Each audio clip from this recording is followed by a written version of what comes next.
The biggest scam is the money scam, the ability to print fiat money. If you did it, you'd go to jail, but the banks can do it. And then they're saying your number one job is to protect the planet because civilization and the environment are mutually exclusive. That is complete. This is our discussion with Senator Malcolm Roberts. Temperatures today are not unprecedented. Why do you talk over me when I come up with a fact like that?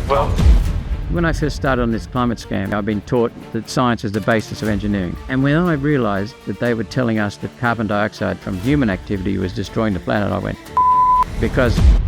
So the constant battle is not left versus right. That's a distraction, that's a lie, that's a diversion. Battle is better looked at between freedom and control. And always beneath control, by the way, there is fear. What are they afraid of? Well, what was the bill? What happened with the voting? And why did you abstain from it? Okay. First of all, you're spreading misinformation. What's up, guys? Welcome to this very special episode of Unemployable. This is our discussion with Senator Malcolm Roberts. He is a federal member for One Nation. It was a really insightful chat. We covered a lot of stuff. If you don't know anything about Senator Roberts, he is a very controversial figure in Australian politics. He does not believe in climate change. He is very vocal about immigration. He's very vocal about our energy and how we are giving it away for literally nothing. He is very vocal about our overspending and waste as a nation. He's very vocal about what makes great children and great parenting. And I think you're going to find this really interesting. We talk about free speech. We specifically spoke about why he and Pauline Hanson abstained from the recent hate crimes bill and so much more. I think you're going to really enjoy it. It goes a lot of directions over the course of nearly 2 hours. Make sure you like and subscribe. Put a comment below as well, guys, because engaging with this kind of media helps people of power and influence like Malcolm know that the attention is now in places like this podcast, independent media. We are not paid. We don't have sponsors. We fund this ourselves. And so, your engagement shines a light on where they should go and be heard. So with that said, please enjoy this discussion with Senator Malcolm Roberts. What is up, everybody? Welcome to this very special episode of Unemployable. This is our second ever political interview. The first one went absolutely nuts on YouTube. Don't mean to brag, but we outperformed both of the major parties by bringing in none other than Senator Pauline Hanson, who at the time of this recording has gone to nearly 200,000 views on YouTube, absolutely blitzing any other political interview in the podcast space this cycle, which is really, really encouraging.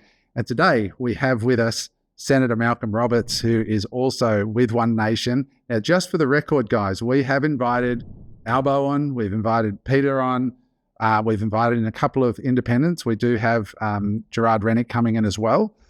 So it's not that we are just playing One Nation. We happen to be very receptive to One Nation's message. And I think all Australians leading into this election should be absolutely opening their minds and listening. And that is the point of these long form podcasts. Yeah, the listeners have been great, and the comments on Instagram and whatnot have been great in suggesting guests as well. So if anyone, we put the message out to Dutton and Elbow, but if anyone has a contact to them, let them know. I'd really like to talk to them as well. I've got a few hard questions. I don't think they'd like to come on here because they're not going to be softballs, let me tell you that. But Senator Malcolm Roberts, thank you for coming in. We really do appreciate it. Thank you so much for your time. Welcome. Well, thank you for the welcome. And I first of all want to say how much I appreciate the new independent people's media, the truth media, the freedom media, because the other two forms of media, the anti-social media, social media, is really antisocial and it's censored. And the other one is the globalist, mouthpiece, big brother media, whatever you want to, it's owned. So this is the only way we can get our voice out. So thank you so much for what you're doing. Yeah. One thing I noticed as soon as you walked in the studio just now, and this is what gets lost in media of all kinds, we sit in a very privileged position here on the panel being able to meet politicians face to face. What's privileged about that? Well, what I mean is I get to look you in the eye. Oh, a lot of people just see through a lens. And when you meet Malcolm, for the listeners and those who are on Spotify, he looks you dead in the eye and he keeps your gaze. And that's something to be said for that. And a firm handshake. And I love that in people generally. I got the same from Pauline, and it's refreshing. So I'm sure this pod's going to be good because I've watched a lot of your clips. I've watched you go into Senate hearings, and I've watched you battle it out on the floor of Parliament in Australia.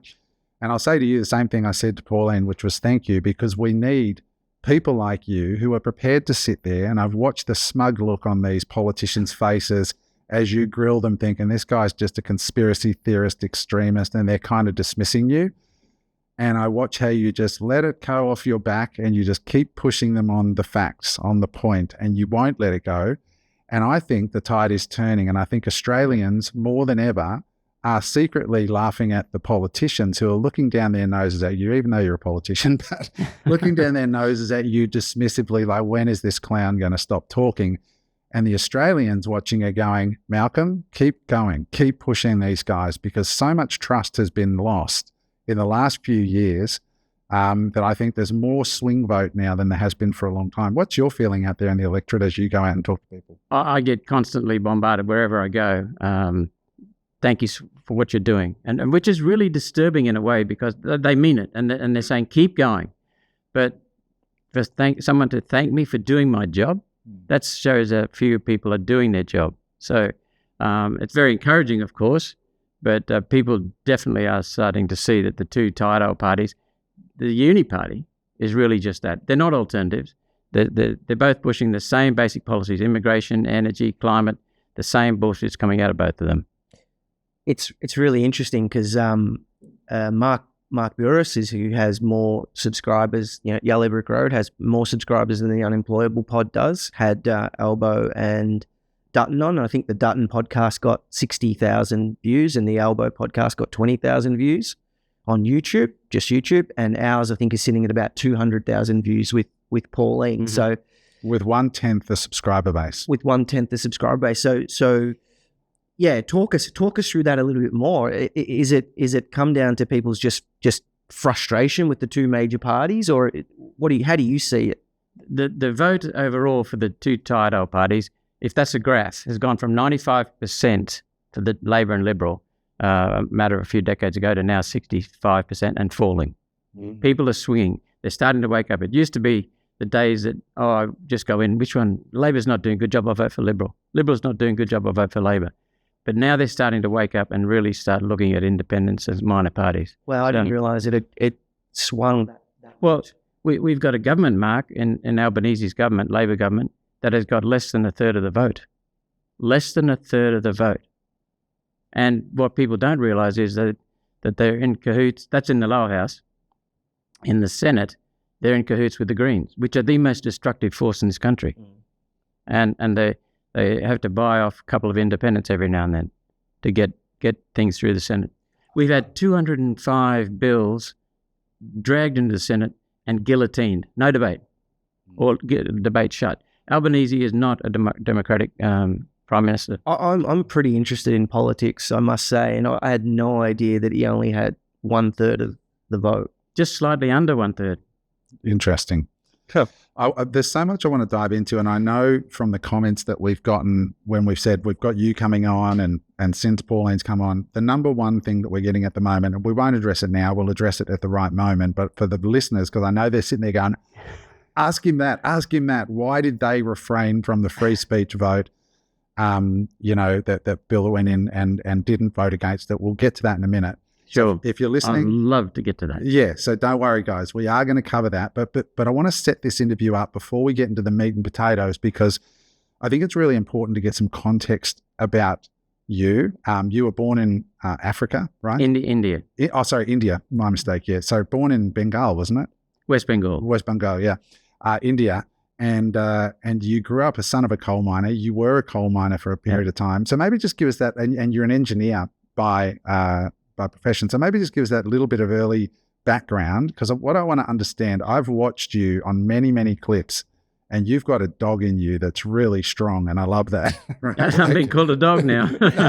But you know what I mean? No, I get it. Thank you for that. That's a compliment. That's what I mean. I mean, absolutely as a compliment. Like you are very, very strong on your opinions, and I'd like to understand where does that drive come from? And I suspect it's from a lifetime that's now here in your political career, but where are these beliefs forming, and what led you to align yourself fully with Pauline? Where's that fire coming from? Okay, I'll have to remember all of those parts of the question.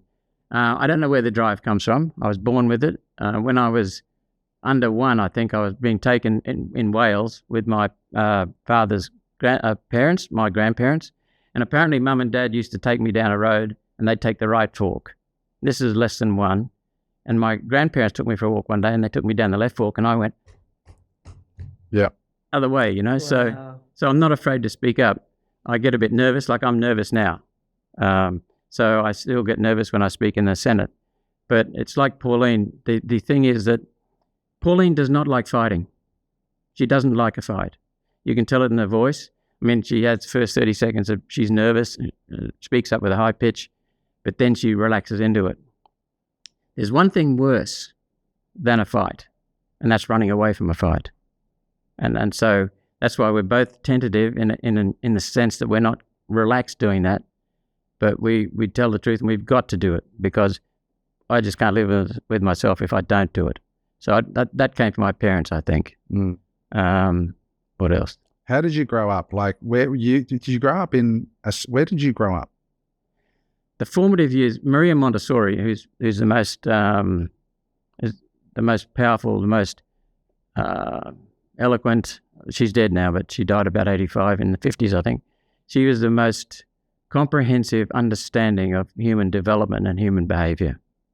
And she said the critical years for the formation of both character and intellect are birth to 6. Mm-hmm. So my formative years were spent in India, and I mixed with Muslims, Hindus, Buddhists, probably atheists, Christians. So it didn't matter where I was, I would talk to people and listen to them. So the other thing that my mother taught me is that it's very important to listen first. So we listen. And the other thing my father taught me is to be calm and factual. There's no point in going off at people. It doesn't do any good. The strength comes from how you address the issue, not on what label you use and not on what abuse you give them. And Pauline's much the same. So my approach is calm and factual. Let the lunatics do all the raving, carrying on. When they're finished, I'll still be here. Now, what have you got to say? So I've used that with industrial relations. One of the things that surprised me, I graduated as a mining engineer, and then I decided I better go and learn something. So I worked as a coalface miner, and I mean that sincerely.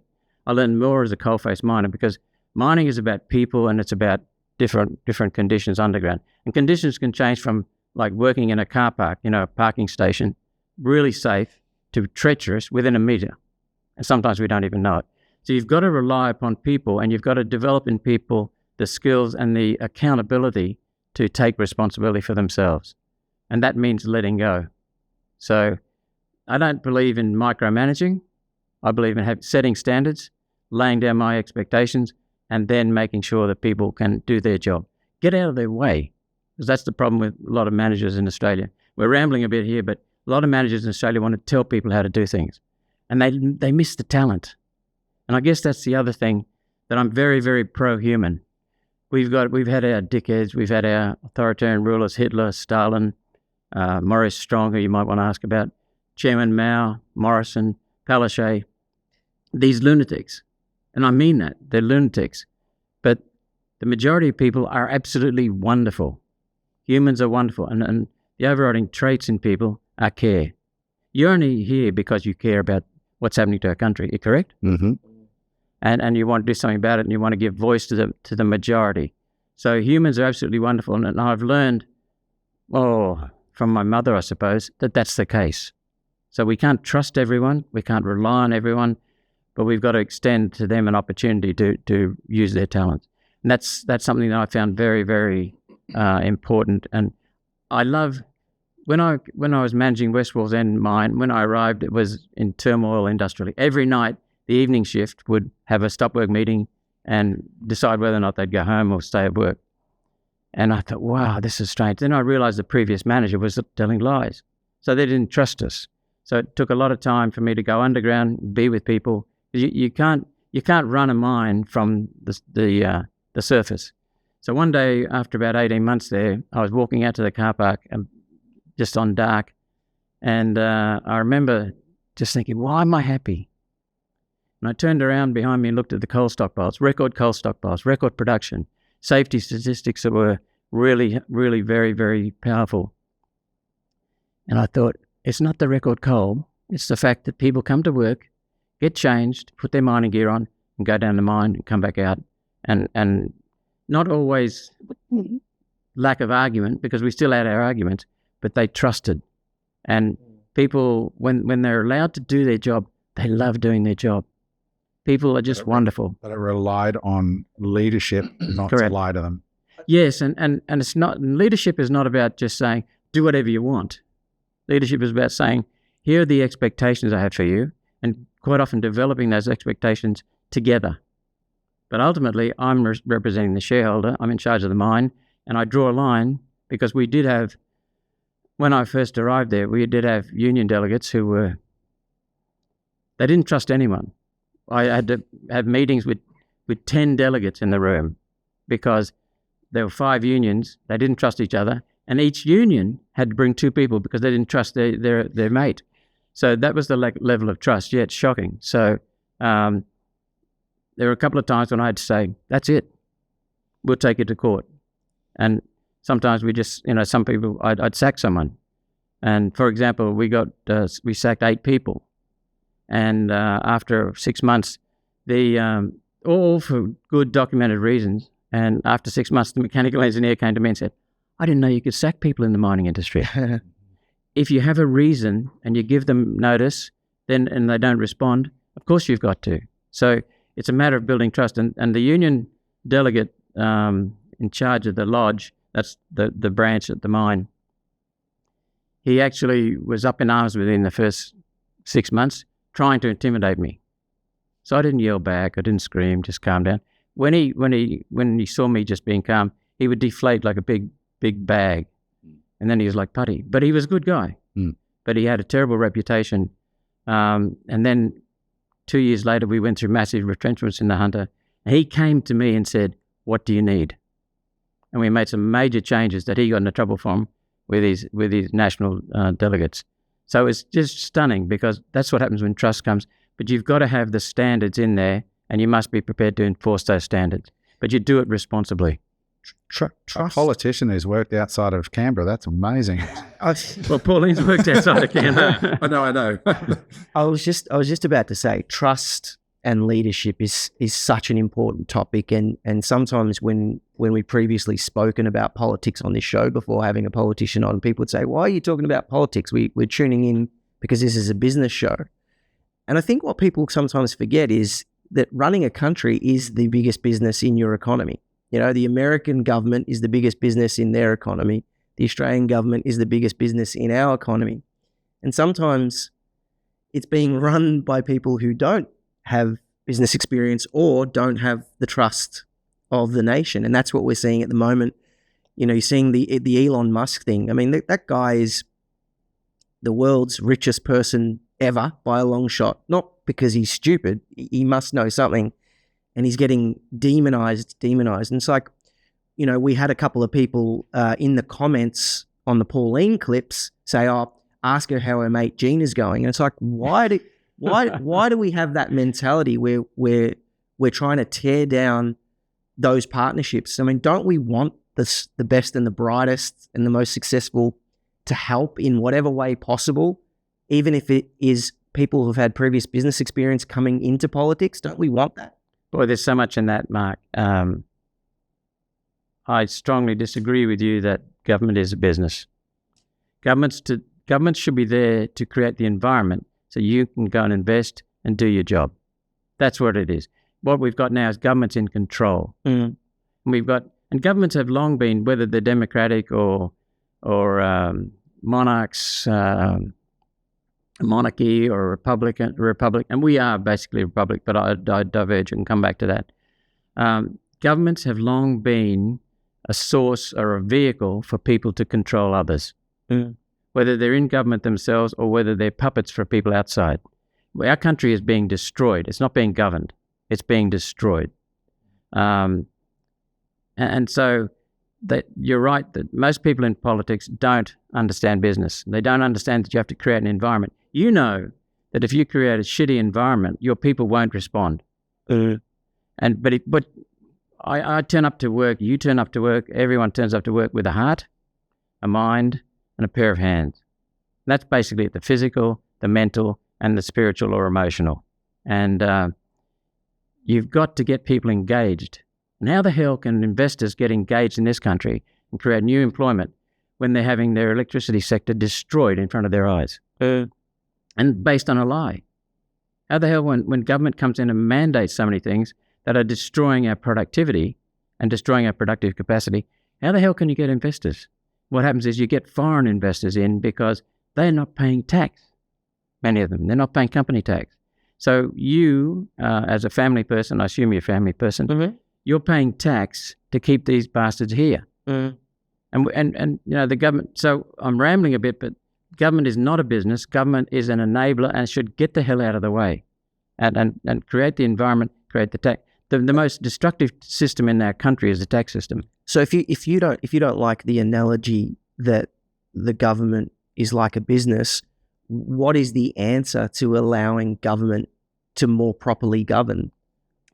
Government has three basic responsibilities, three basic roles: protect life, security; protect property, again, security in a form; and protect freedom.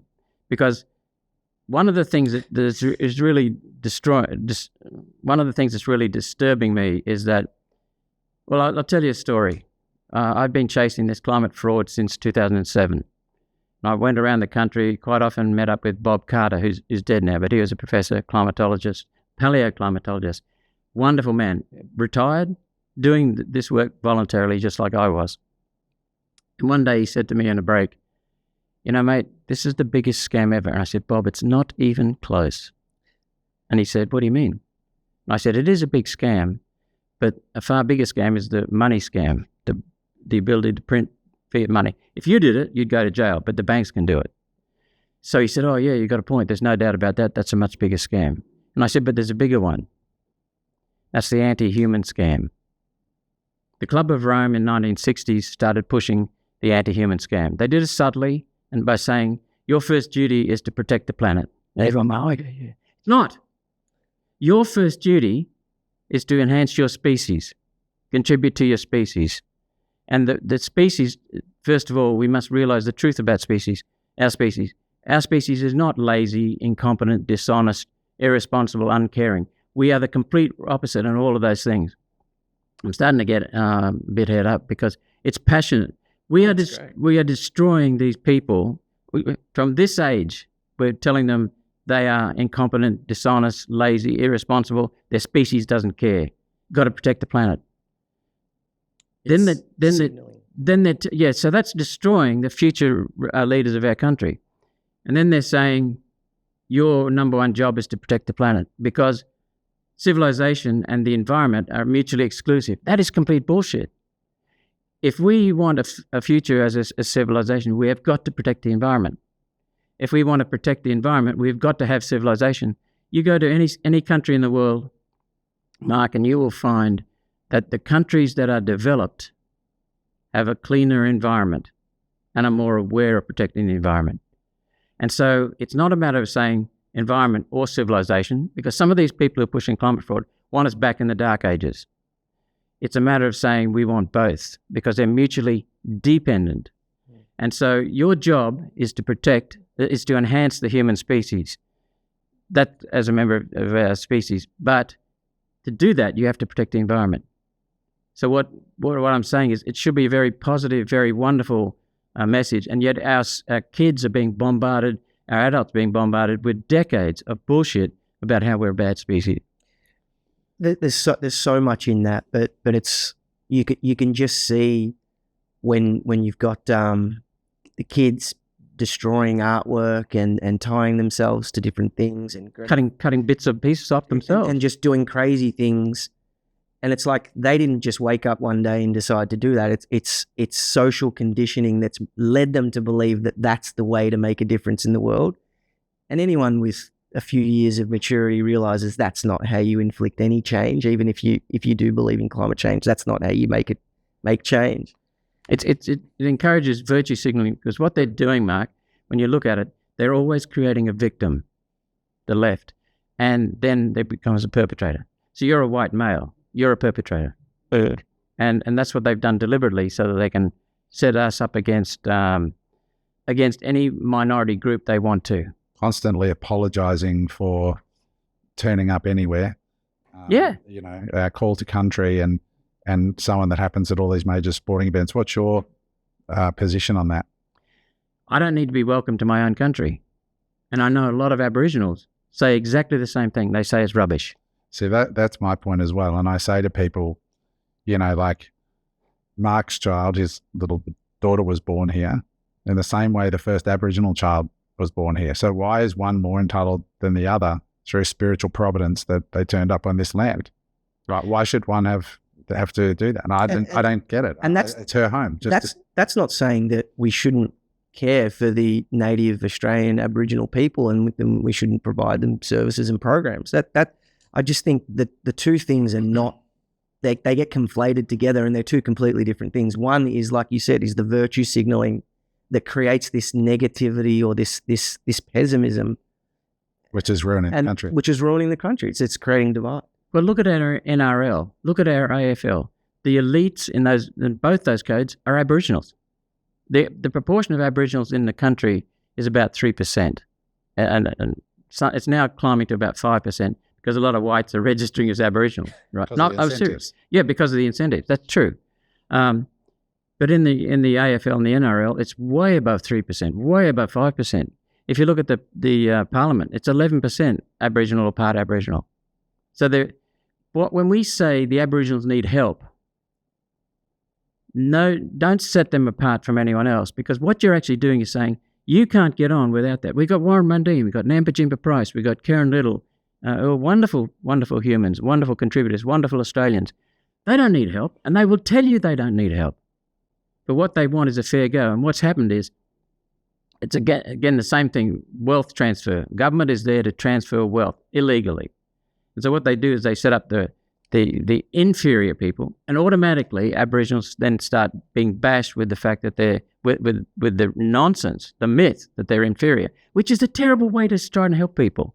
But when you go into the communities, you find the white and black Aboriginal industry has got its claws around everything. And so the billions, and it is literally billions of dollars, somewhere up around 40 billion, but at least 25, $30 billion spent. And most of the money goes to the black and white Aboriginal industry. I said white and black. Consultants, lawyers, bureaucrats, politicians, they don't get the money. Activists, academics, they're feeding off this.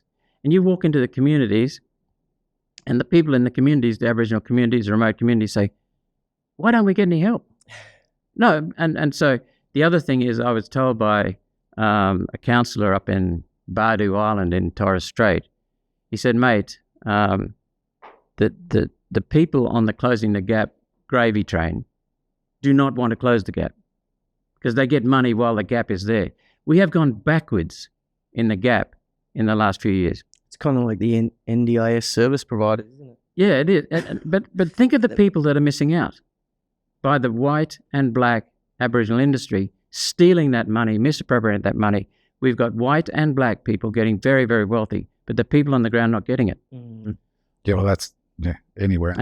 But they've created victims, and you don't say to an Aboriginal you're a victim, because people, white or black, will fall into the victimhood status. That's crippling. Mm. Yeah. It's interesting you mentioned the role of government is to protect life, property and freedom. Yeah. And I think in the last 5 years with what we went through with COVID and so on, if I give a scorecard to our government on protecting life and protecting our freedoms and what they did to the accessibility of property to a lot of people, it's a disaster. It's negative. Oh my God. They killed people. It was homicide. Yeah, like it's it's like you couldn't get a worse score. Like, no. I mean, I don't know where to start talking about stuff because like there's the COVID stuff that we can talk about. I want to get into all of that. I want to get into your views on the mismanagement of COVID and the gross, egregious breaches of freedom that are pissed off so many Australians. And I think either of the two political majors need to start with an apology to the Australian people for what they put this country through and the damage they did. It'll never come, but we're working on it. Oh my God, we're not going to give up on that one. A royal commission into what happened. I don't know. What's your suggestion with trying to, because I think a lot of Australians have lost trust as a result of what went on. Well, the irony is, Adam, I've noticed this in private sector, I've noticed it in many places. The irony is that people say the boss is a dickhead, the boss is irresponsible, the boss is dishonest.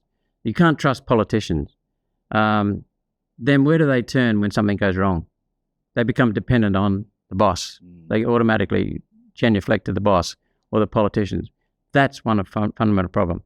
Our country is a constitutional monarchy. It's not a monarchy. Monarchy is where the king or queen has absolute power and says, this is what you're going to do, Mark, gives you orders, makes all the rules, makes all the regulations. A constitutional monarchy is one where you have a constitution that is the supreme governing instrument. And that is the case in our country.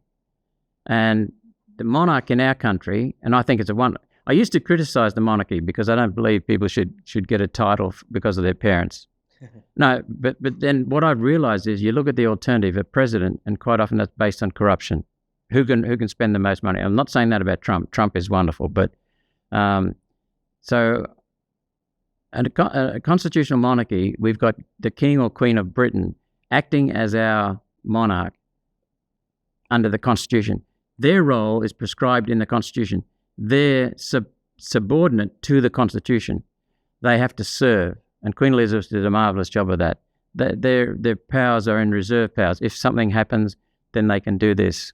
So we actually run the show. When I say we, I don't mean the politicians. I mean the people of Australia. Our country is the only country in the world in which the Constitution was voted on by the people before it came in. Did you know that? I didn't. No, I didn't know that till 6 years ago. Who are the only people who can change the Constitution? The people through a referendum. So who's in charge? Who elects the government? The people. But democracy in this country, like most of the Western countries, has become a passive sport, passive activity. We need active. A democracy can only survive and thrive when it's active.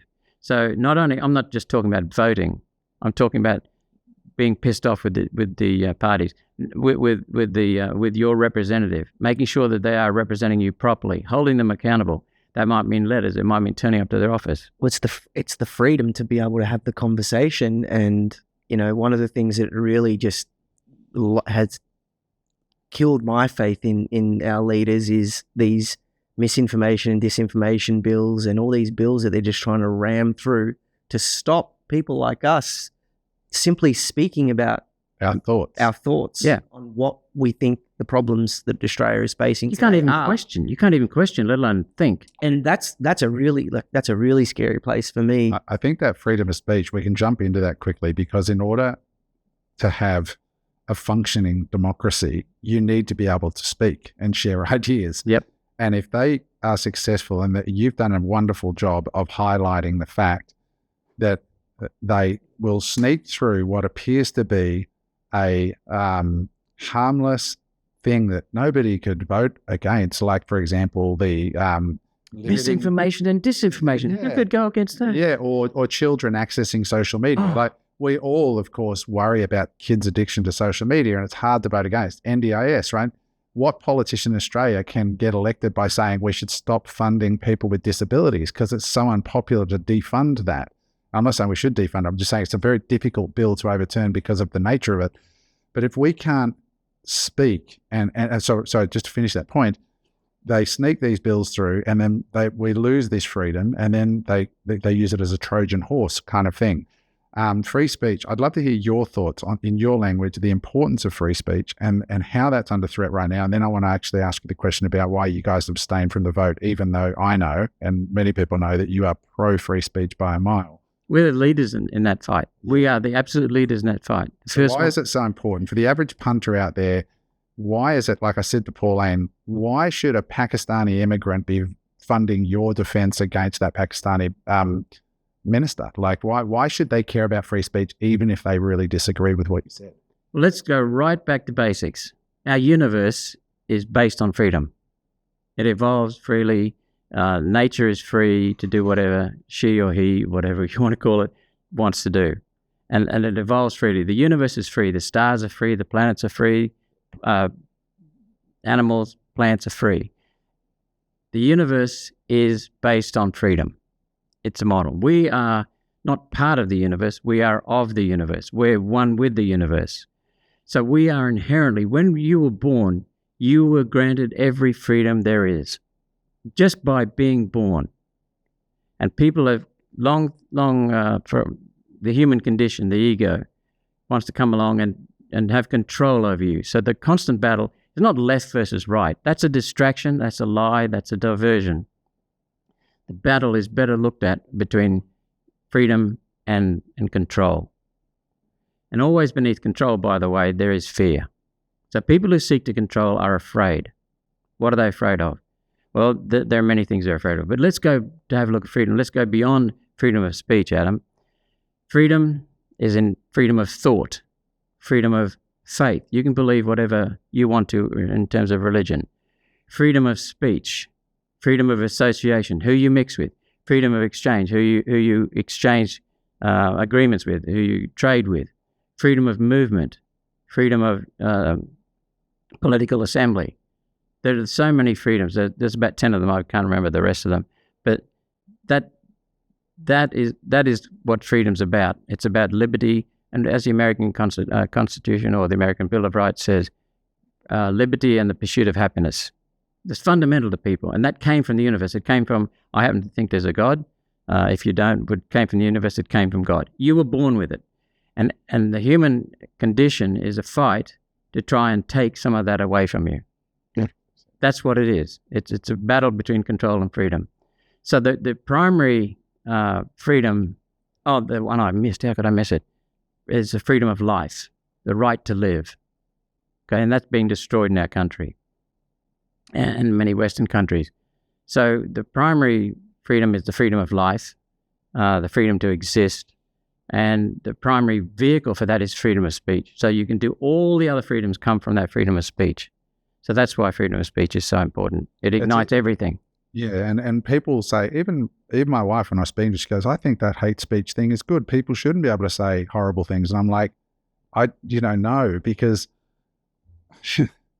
freedom of speech is not it's not determining who can say what. It's being sure that nobody can control who can't. Well, that's what I said to her. Right? Like it all comes down to who's the arbiter of what defines hate speech, right? And that's why I personally, I've said it before, I'd rather know what somebody really thinks, even if I don't, in fact, especially if I don't agree, because then I know. Yes. Right? And that's something that's so important. You can call me short.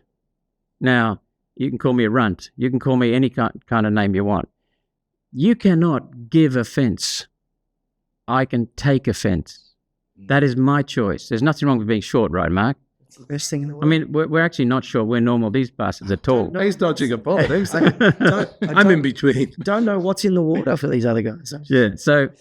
So when we protect people from being labeled, being called names, we are undermining their very being. Call me anything you like. When you call me something that's not based on not a statement based on data and fact, it shows that you haven't got an argument. So you can call me a anti-vaxxer, a conspiracy theorist, tinfoil hat wearer, and all I have to say to you is, well, thank you very much for just admitting that I've won the argument. Because if you had an argument, had the data, you would have given it to me in a logical structure, but you haven't. You've given me a label. You've just lost the argument. Sticks and stones. Yeah, that's a very important point, though. Label in place of facts, and this is what what's happened in the world. Like that people just want a simple label that they can just, oh, that's right, labeled, sorted. They don't actually want to think. Left, right. Exactly. What they do then is, I'm emotionally attached to the left or emotionally attached to the right. I don't think, I just go into battle. But that's rubbish because you're missing out on so much. So it's control versus freedom. I agree with that. I think the problem largely comes from the fact that problem solving and critical thinking isn't taught in schools. And so it's just easier for people to side with the left or the right or whatever, because people are being taught to memorize and they're not being taught to think critically. You're obviously a person that has thought critically about things. It seems like you've got some spiritual leanings as well. So there's an open-minded thread to everything that you look into. Well, that's the way the universe is. Right. So if I try to controlling things shows that I'm afraid. Controlling things shows that I lack the courage to just stand up and say what I think. So that's why I'm opposed to control. Now, see, I'm still nervous at the moment, and because that shows me that I've got something going on in my mind. So about 2001, I did my first 10-day Vipassana meditation course. It's actually 11 days. The most intense thing I've ever done. But every morning I sit down for an hour and 10 minutes in the morning, and I'd love to do it in an hour and 10 minutes in the evening, which is what practice is. It's non-sectarian, it's not religious. But I try to do 15 minutes in the evening before I go to bed, but my wife wants to talk to me for some reason. I don't know why. So I try and respect that.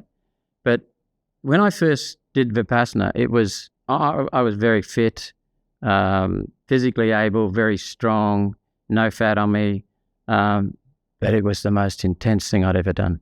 Sitting still for an hour and eventually, when I first arrived at Vipassana meditation, it's a 2,500-year-old practice. The Buddha started, but it's not Buddhist.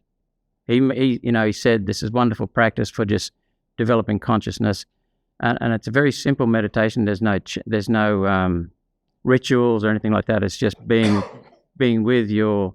It's basically, this sounds weird, but scanning your body and going through, and you pick up little sensations here and there that you didn't know about. Good. And what happens is if if I call you a name or make a threat to you, you will feel it somewhere in your body. It might be diaphragm, it might be your sphincter, it might be your buttocks, whatever. And that'll drive you. So you're not choosing your response to me. But if I can say, shit, I'm feeling really tight in the diaphragm or sphincter or whatever it is, and I can go, why? That's my stuff going on underneath that from when I was a child. Because another thing that Mary Montessori said is that we don't start developing, and this is proven now, we don't start developing our intellectual reasoning skills and our knowledge of the world until about 9, and then we start developing that. So what it means is that the primary years for the formation of both character and intellect are birth to 6. So at 6, you're pretty much locked in, but you haven't started thinking yet. You haven't started reasoning yet. So Adam wasn't created by God. Your being was created by God. Adam was fabricated by you during a very ignorant time of your life, birth to 6. And then that'll determine in large proportion, Mark, your responses to threats, your responses to the world, how you see the world. Do I see myself as incompetent? Do I see myself as vulnerable? Do I see myself as whatever I see? And then I've got to look beneath that. So when I first started meditating, it was excruciating. I didn't know how I would finish the 11 days. But I got through it. And I got a little voice going on inside my head saying, you can do it. You can do it. And it wasn't my inner talk. It was something else. It's a silent retreat, right? So you don't talk for 11 days or 10 days, those first 10 days. Because when we talk, when someone says something to you or even gestures to you, you interpret that. That dickhead, why did you do that, And so that judgment just clouds almost everything we do. And so you might do something to me or with me. My judgment, based upon my 0 to 6, then interprets that and then puts it onto me saying, he's telling me I'm incompetent. He's telling me whatever. That points to my insecurities, not your nastiness. Let's move back. I just want to move back while we got really close to that freedom of speech thing, and I just want to close that loop because for a guy that is so pro-freedom and so freedom of speech, a lot of people are up in arms about the abstaining from the freedom of speech, hate speech bill. So can you just give us the context on what that bill was for the vast majority of Australians who don't follow politics closely? What was the bill? What happened with the voting, and why did you abstain from it? Okay. First of all, you're spreading misinformation. Okay. It's a hate crime bill. That's the title of the bill. Yeah. A lot of people think it's a hate speech bill. The second thing is that we had very good reasons. Pauline and I tossed it around. It was introduced very quickly and rushed through. So we would normally oppose a bill on that basis alone. Senator Rennick told a lie. He came onto as soon as the bill was done, he came out and said words to this effect: One Nation has joined with the Liberals and Labor Party in supporting the bill. That is a complete lie. Complete lie. We abstained, as you said. Then other people piled on. Clive Palmer piled on with lies. He made two statements. He said, we supported the bill. That is false. We did not support the bill. We totally opposed it. Then he also said it's a hate speech bill. It's not. And that's what people have been pushing. If you look at what we've actually done in the freedom space, Pauline was the first to move a motion in the Senate as part of the first step of getting a committee to develop the terms of reference for a referendum on enshrining freedom of speech in the Constitution, because it's not in the Constitution. It's implicitly there because of High Court rulings, but it's not in the Constitution.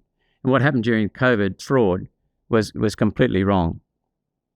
So we opposed the guillotining of the bill, that means cutting of debate. We opposed the bill itself because it was so poorly worded, and some of the provisions like mandatory sentences. But even then, in the morning, Pauline was asked a question at a media conference: do you support mandatory sentencing? Well, in some ways, we do support mandatory sentencing as a concept. Forget about the bill for a minute. As a concept, for example, for terrorist crimes. We're tired of weak judges. But generally, we're opposed to the mandatory sentencing. But she said in her response, she will consider the mandatory sentencing. So that was labelled as her agreeing with it. She doesn't agree with it. So there are many misrepresentations. So that bill was about saying that you cannot threaten someone based upon their associations with a group, whether it be disability, because there are people threatening people with AIDS, for example. There are many different groups. Religion is another one. Many people are being threatened because of their religion. We can't live in Australia in a free society with that kind of thing going on. We can't have threats of physical violence, threats of physical force. That is completely un-Australian. So Pauline and I sat there and thought, what the hell do we do? Because normally with a bill that's guillotine and a bill that we don't like, straight out oppose. And then we said, hang on a minute, what about the signal we're sending to the people who actually need this protection? We want to send a signal saying we will consider aspects of the bill, so we will abstain. And so many people have piled on saying we supported the removal of freedom of speech. We did not. It's a hate crimes bill to protect Australians against physical violence, physical threats, force being used, and we wanted to say we like that. So we didn't want to just trash the bill altogether, but we actually absolutely detest and do not support the detailed provisions in that bill. But it's not a hate speech bill. Yeah, so it's a case of it's nuanced, and you couldn't vote for or against the entirety of the bill. Well, we could have. No, I mean, you could have, but there are aspects that you're probably for and aspects that you're probably not. One aspect that we're for, and that is the concept that Australians need to live in safety and security, free from physical threats, violence and use of force. So that was the nuance. Now, there are some good people, Alex Antic, Ralph Babette, who came to me and said, what's your stance? And Alex and I get on really well. So does Ralph. I think Ralph's really good. Ralph's trying to get it enshrined in the Constitution as well. Well, he's following in Pauline's footsteps. Yeah. He's trying a different approach because he's trying to introduce it as a bill. We went through, the only way you can get it into the Constitution is go through a referendum. So we went through the legally proper way, but because it was a motion, it was voted against by the Greens, the Labor Party, the Liberal Party, and the Nationals from memory. When you introduce a bill, which is what Ralph's done, then very rarely do people oppose it. So Ralph won't get anywhere with it, but he's sending a signal, just like we did with the abstaining. So there's another point I was going to mention in there. Anyway. Do you think we're at danger of seeing our mildly racist grandpa getting arrested in their house, just like we saw in the UK for making a comment on Facebook? Do you know that free speech has just gone out the window in Australia, in the UK, and people are getting, like, teachers are getting arrested for saying, there are only two genders, that kind of stuff. We are in danger of that. When you've got a premier like Dan Andrews, bringing it, it's almost like vomiting rather than laughing, Mark, and not having a go at you. I lived in Melbourne during that time, so. Dan Andrews' government brought in the affirmation laws, which mean that, this is one of the things that I'm really passionate about. The parenting responsibilities and duties are being completely undermined, and many parents don't see that.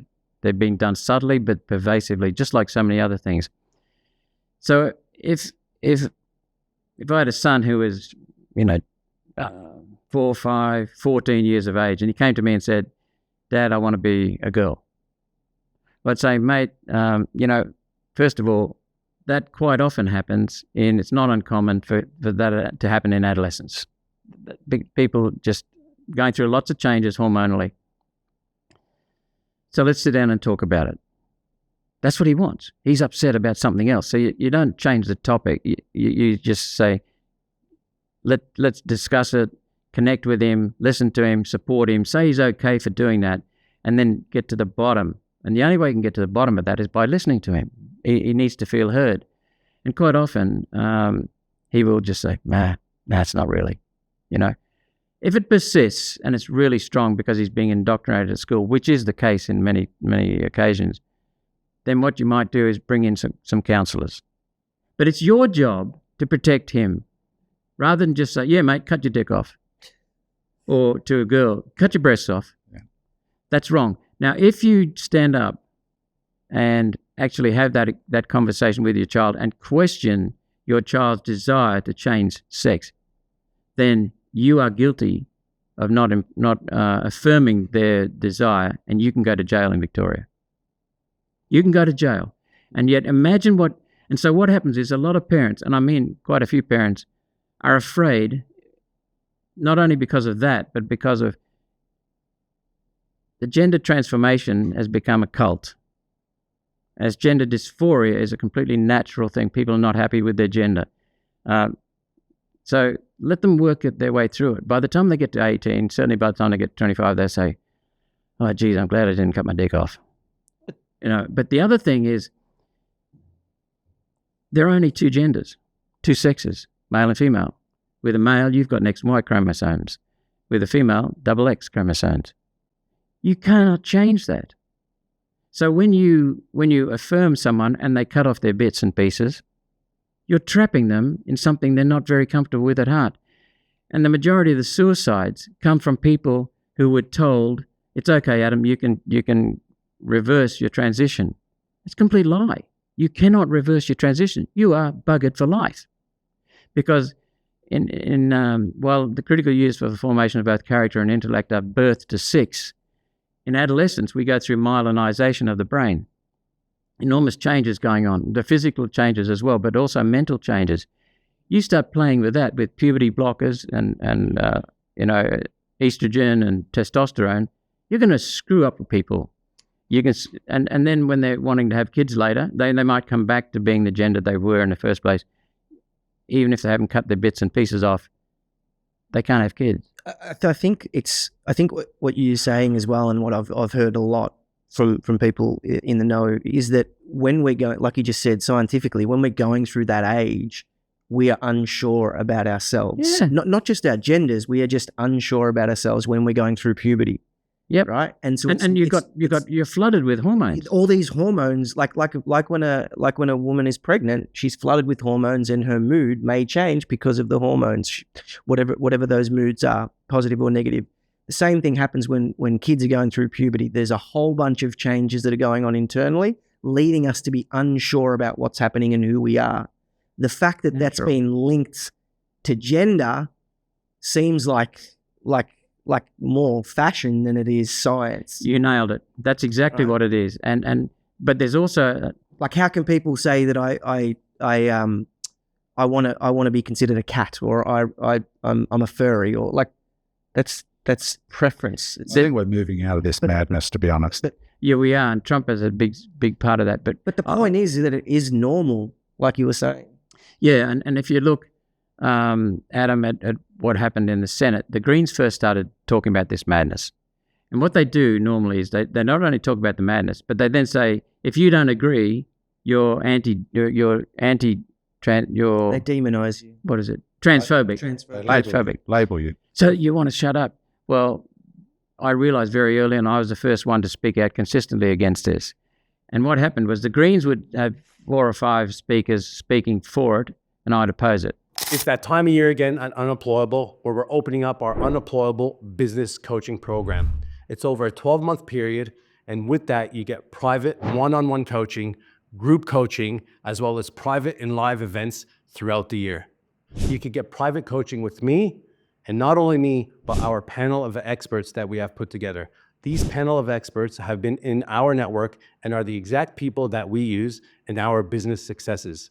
People from branding, sales, marketing, our lawyers, our accountants, everyone that has helped build our businesses, you have access to. If this sounds of interest, go to www.unemployable.com.au/coaching and register your interest to see if it's a fit for you and us. Hope to see you there.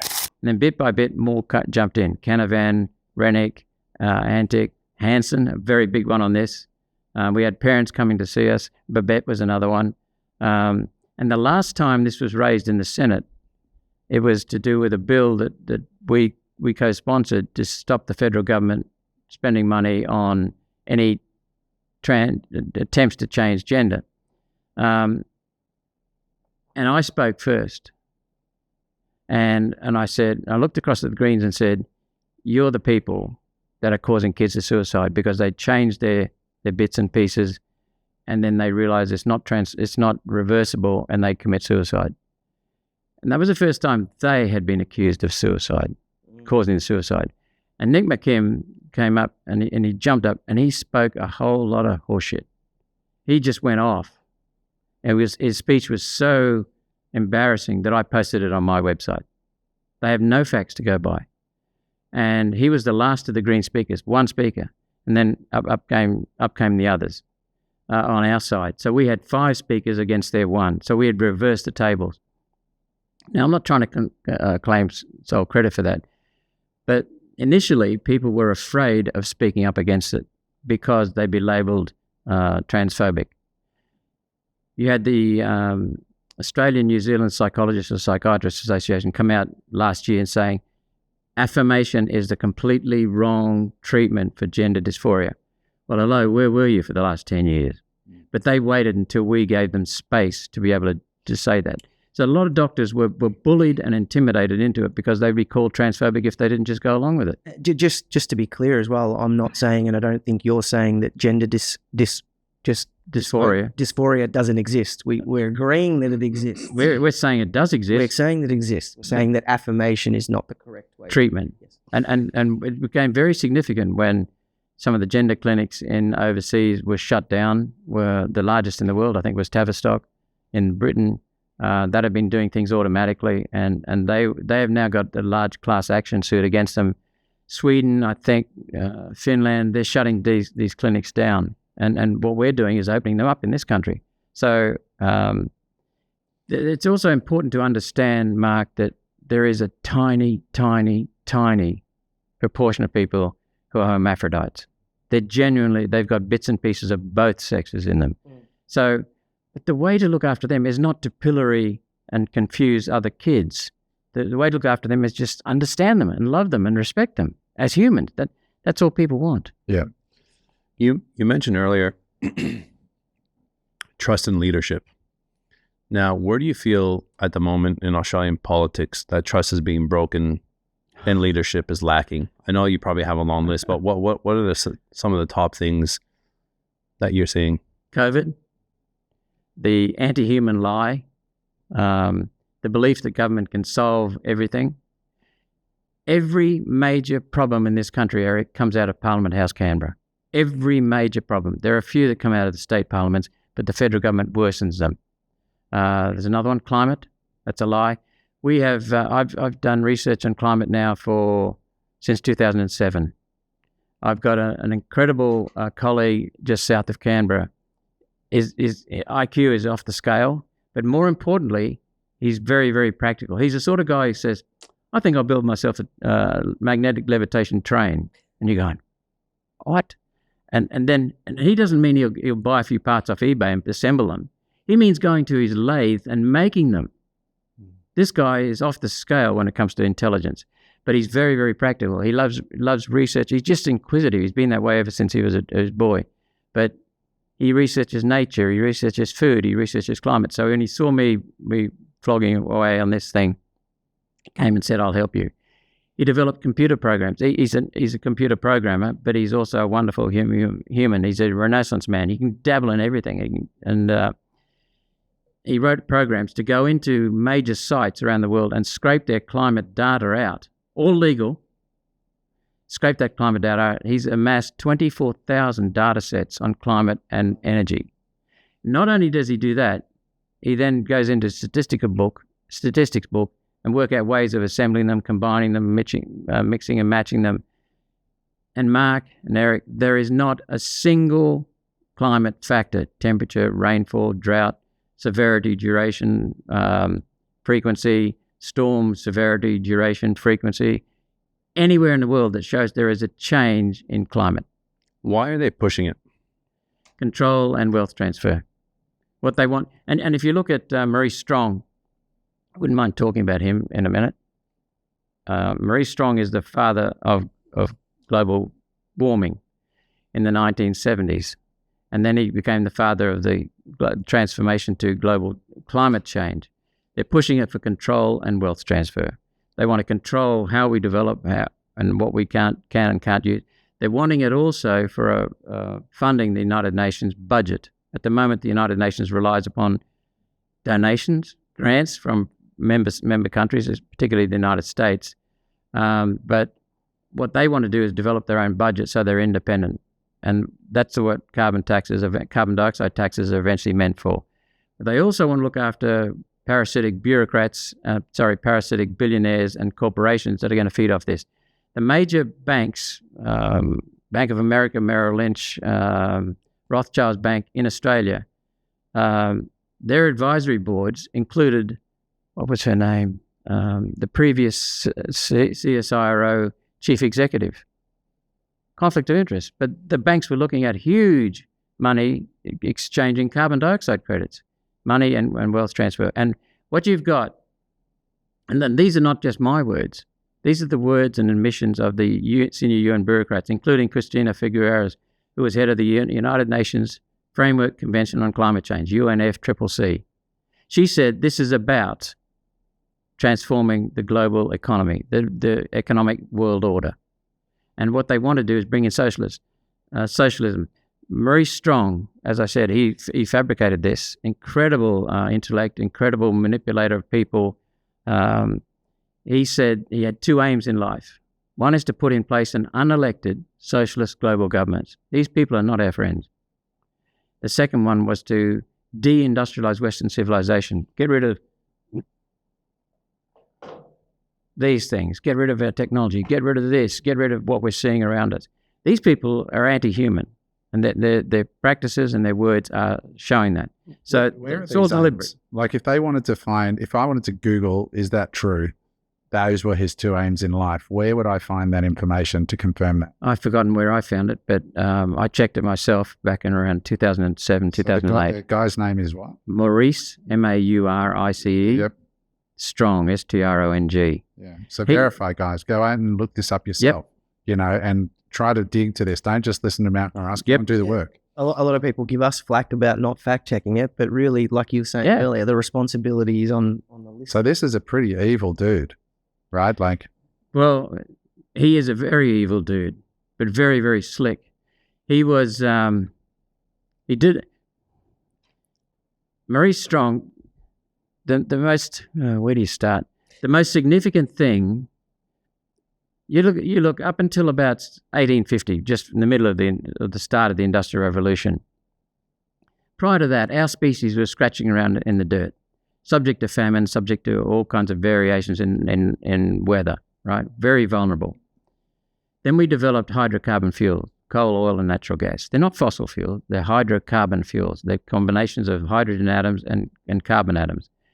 And they liberated humanity. And the real price of energy, until we started this climate crap, was on a relentless decrease. The lower you get your price of energy, the more productive you are, automatically. The more productive you are, the more wealth and prosperity you have. And it's not just the few billionaires who used to control the money, even though Rockefeller made a lot of money. Everyone in society was lifted dramatically from 1850 to 1996. Everyone. We have never seen the human race move so much. And now we've seen China in just a space of 40 years emerge with material wealth. Now we're seeing India on it. And those countries want hydrocarbon fuel because they know that's what the secret is. And cheap energy. Well, it's cheap energy, but it's also reliable. See, what we've done up until the use of hydrocarbon fuels, coal, oil, and natural gas, we were dependent on nature. We were dependent on beasts of burden. We were dependent on slaves. We were dependent on wind, solar. Not solar as we know it today, but solar through crops. And if you had a prolonged drought, you're buggered. That's it. People died from famines. Now we can store water, we can build dams, we can build clean water supply systems. So even the for example, the dramatic improvement in health is due to that. Energy related. All energy related. It pervades everything. Now in 1996, John Howard came to power, and he said, "We will not comply. We will not sign the UN Kyoto Agreement." I mean, you can check this up, and everyone went clap, clap, clap. But he said, "We will comply with it." What's that mean? So what he did was he started to reverse the cost of energy. Instead of relentlessly falling, he reversed it, which is reversing human progress. But what he also did was he recognized in 1996, the UN's Kyoto Climate Protocol came in 1997, all based on bullshit. And what happens is, when you're at these gab fests, when you're at Parliament House, you know how a lot of people are sheep? There's no difference amongst doctors. There's no difference amongst politicians. There's no difference amongst the political leaders from around the world who congregate, and they're afraid to say sorry, but there's no evidence for this. So what he did was he put in place a renewable energy target, which we're now seeing is destroying our electricity grid. We've gone from being the cheapest electricity in the world to the most expensive, among the most expensive. He put in place a national electricity market, which is not a market, it's a racket. It's bullshit. It's not a free exchange of electricity. It's ruled by the bureaucrats who favour solar and wind. No doubt about it. This is what's pushing price of everything up as well, right? Like, and then they say, solar and wind are the cheapest.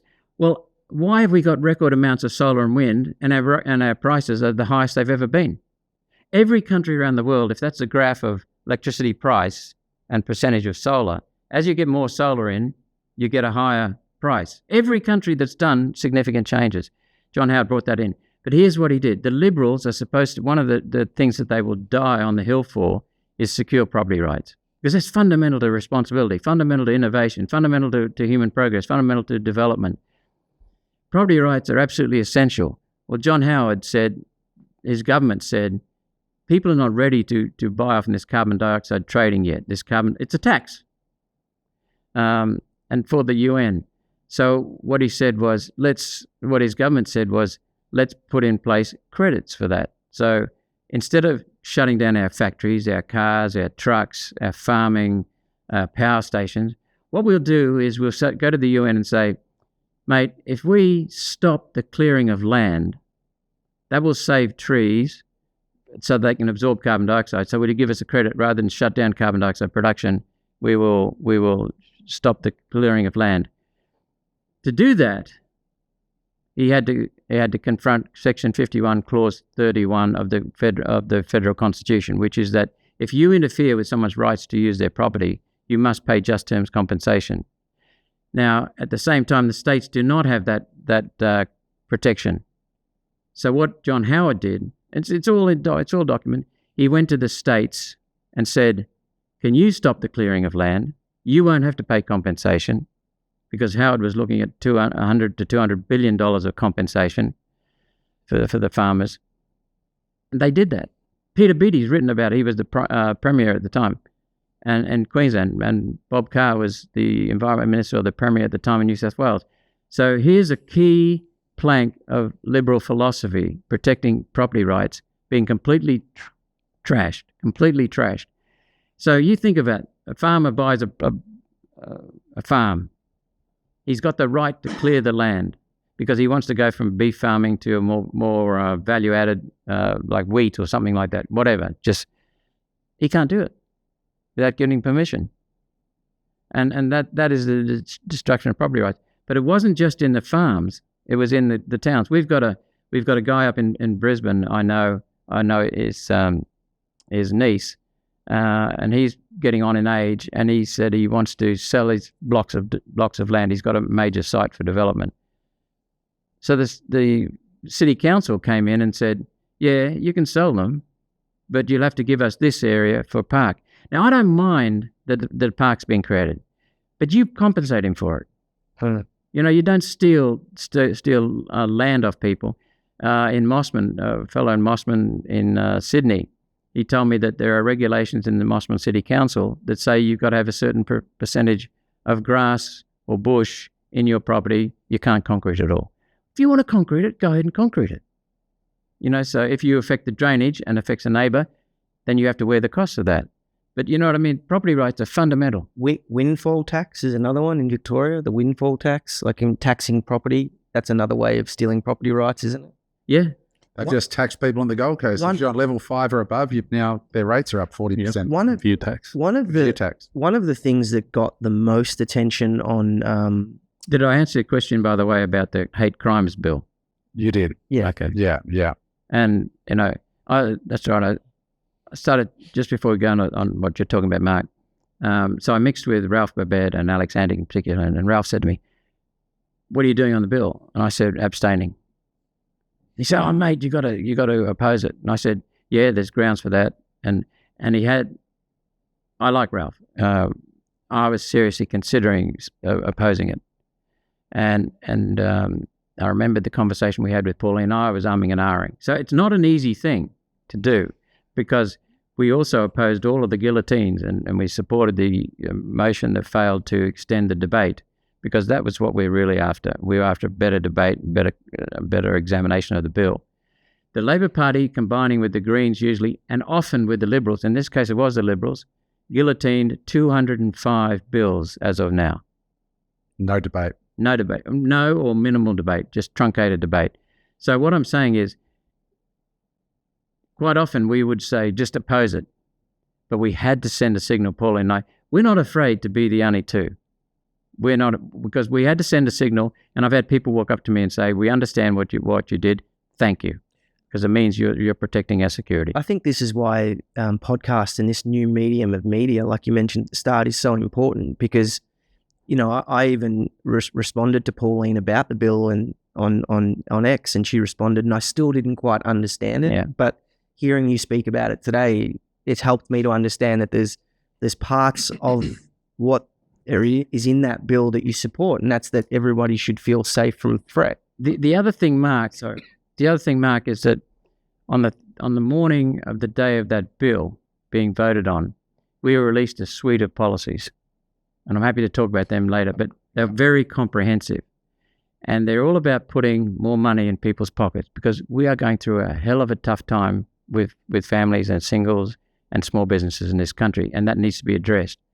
We've got rampant government that is stealing this money and wasting it, pissing it up against the wall. That's what we want to bring back. Our policies were released on the evening before to major newspapers in Sydney, Brisbane, and Melbourne, and they took off. You know, on the comments section beneath the newspaper articles online, wonderfully positive. And some other minor parties went, shit, what do we do? Copy them. No, steal the airtime and smash them and try and destroy us through lies. As I said, Jared Rennick told a lie. We did not support the bill along with the Liberal and Labor Party. We abstained, and I've explained that. I want to talk about, you touched on something because we are a business show, and I'd love your input because I haven't heard what? I was just going to ask about the 44% on property. Well, we're talking about property rights and tax. Yeah. Okay. That's so one of the things on that got a lot of comment and a lot of feedback was Pauline mentioned that 44% of building a new house is in one form tax. Yep. And a lot of people said, "Oh, she's a liar. You guys are lying. You guys, you should have fact checked it. Like it's bullshit. It's crap. I'm a developer. That's not true." Can you clarify where that 44% comes from? Yeah, that comes from. In the first place, I knew about this 10 years ago. Someone showed me a newspaper article in Sydney, Sun Herald, I think, or the Herald Sun, or whatever it's called in Sydney, or the Telegraph. It might have been Telegraph. I can't remember. Whichever one Murdoch owns. And it was quoting the Housing Institute of Australia or the Housing Institute of New South Wales or New South Wales Realtors or whatever. They said it's 45 to 50%. And if you look at, there are so many factors there. If you look at, I organised and led an economic summit in our Senate office in one of the buildings at Queensland State Parliament House in 2017. We had a number of economists there, and Dr. Alan Moran, he said that the cost of building a house in Houston, Texas, and Sydney, Australia at that time were about the same. The cost of the land was astronomically high in this country. So there are so many things. It's not just land prices, which are just being raised dramatically by regulations, red tape, blue tape, green tape. Open space contributions, windfall taxes, stamp duty. And green tape, we, as you know, because of my stance on the environment needing to be healthy for civilization's future, I'm a really pro-environmental person, but I'm after sensible policies because I'm also pro-human. And the environmental movement has been hijacked by ideology. It's a bullshit movement now, the Greens, because they're using the environment as a way of saying you're evil, let us control it, and so that's what they're doing. So does that answer your question? Yeah. So you mentioned in passing that the whole climate debate is a massive fraud, but the other one that you mentioned in passing was the debasement and the printing of money and the fiat currency. Can you speak to that quickly? Because I've been getting barbecued over the last few weeks about trying to highlight how, I think it's money in the bank that you've gone out and worked for is, just an abstracted form of your time and energy, your life force. And it's sitting there in a bank account getting devalued. Correct. And we just accept, okay, well, it's just inflation, but it shouldn't be the case. Can you, in my opinion, could you speak to that? Sure. It's a stealth tax.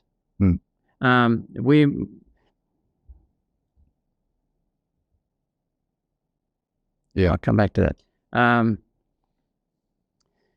Let's have a look at a real example here in this country. During the COVID fraud, the COVID mismanagement, the COVID response, it wasn't COVID that caused the problems, it was government that caused the problems. And I'm going to put my hand up and say that when it first arrived here, we were given these pictures of people dead in the streets of Italy and France and Greece and China and all the rest of it. We now know that they were propaganda. They were complete bullshit. The death toll from COVID was less than the flu. Do you mean we? Are you talking Parliament. About the political class? Yeah. Yeah, I'm not part of the political class. No, but you know what I mean. Yeah. So in Parliament, you're not talking the general population. In Parliament, you guys were getting this stuff given to you. Yeah, and we could see it on the news. Okay. So so they sit you down and say, all right, and who is they? No. That the propaganda was everywhere. It was through the media. Okay. And I'll see if I can cover all the points. So we went, shit, what if this is real? That means if it's real, you have got to do something to prevent it. So we said, okay, to the government, Morrison's government, go for it. Job, what was it called? Job seeker and job keeper. Job keeper or something. Yeah, the second one was job keeper. Hundreds of billions of dollars. Printed.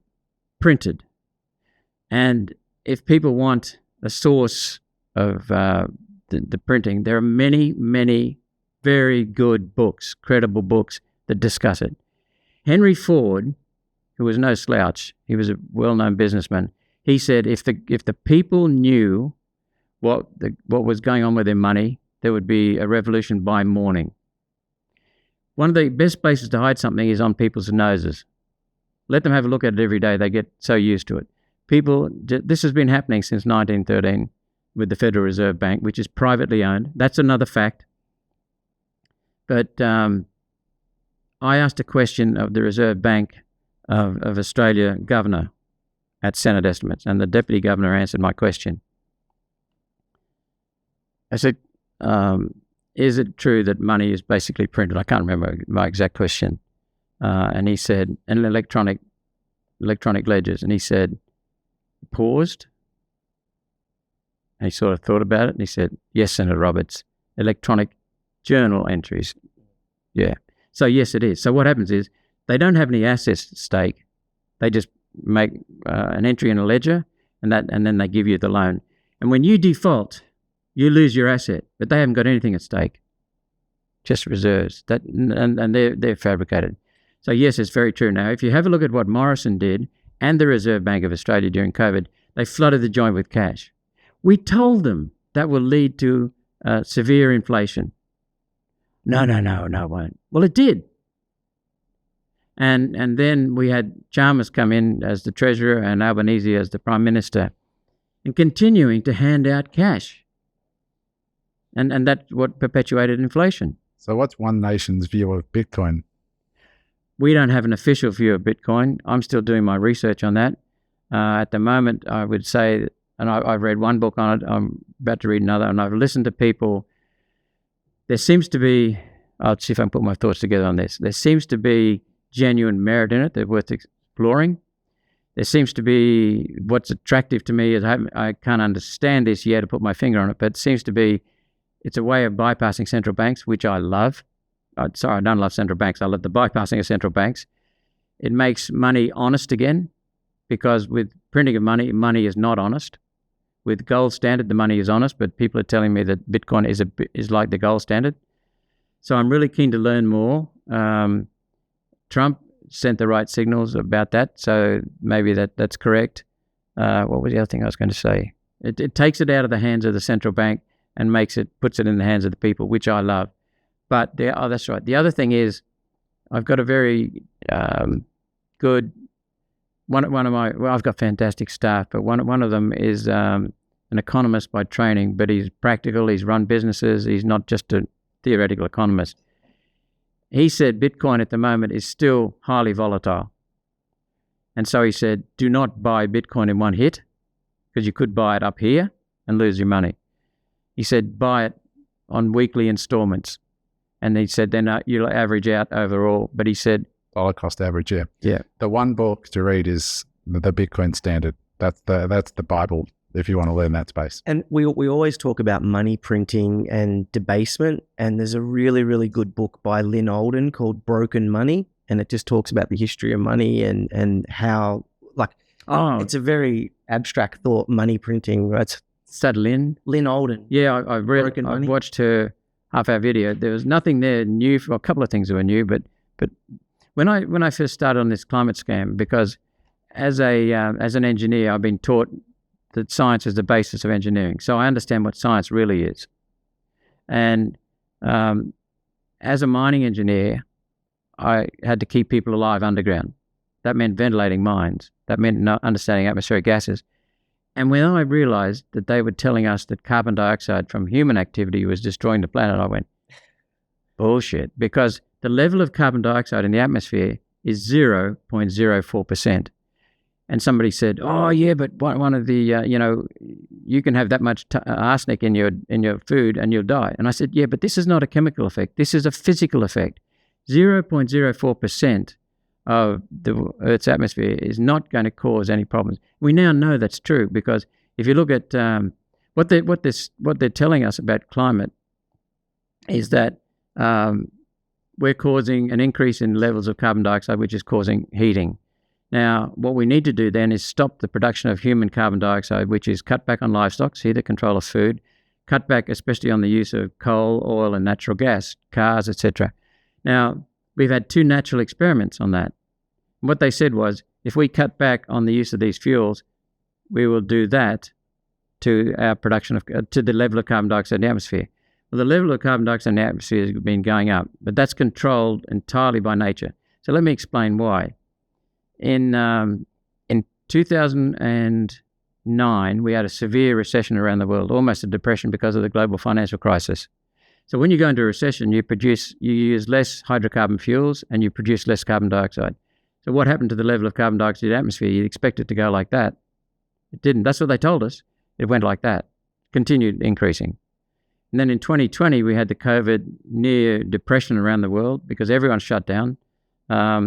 And again, you'd expect the level of carbon dioxide to do that. That's what they told us.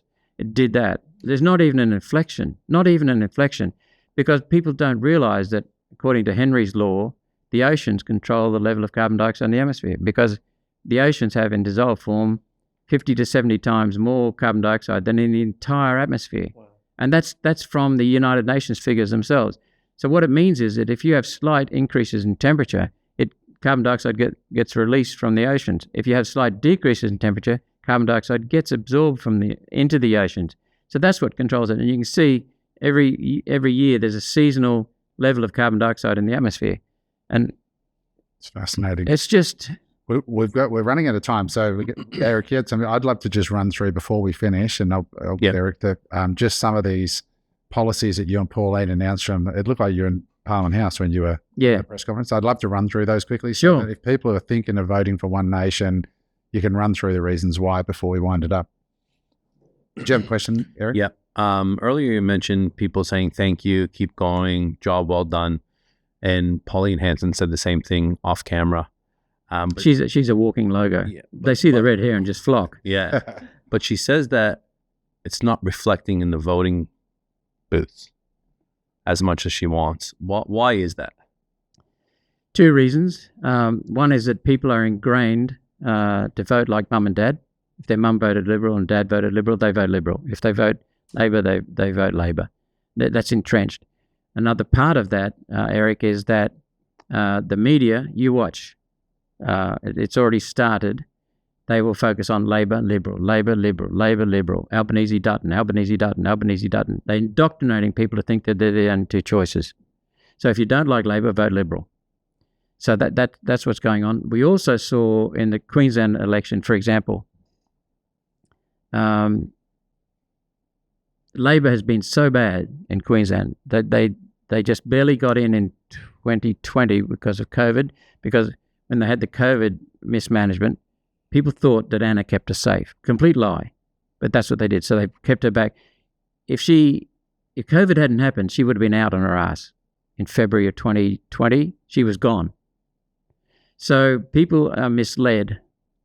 But the second thing is that they got so bad in the following 4 years that in October of 2024, when we had the state election, people were saying, we got to get rid of Labor. That was the overriding thing. Got to get rid of Labor.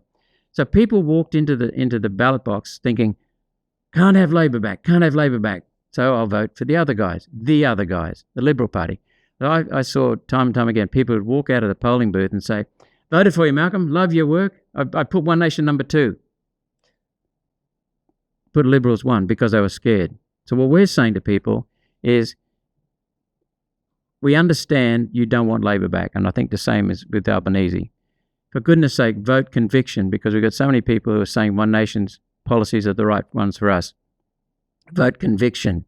So put One Nation number 1. And I will guarantee you that whoever you put number 2, we will do a better job then.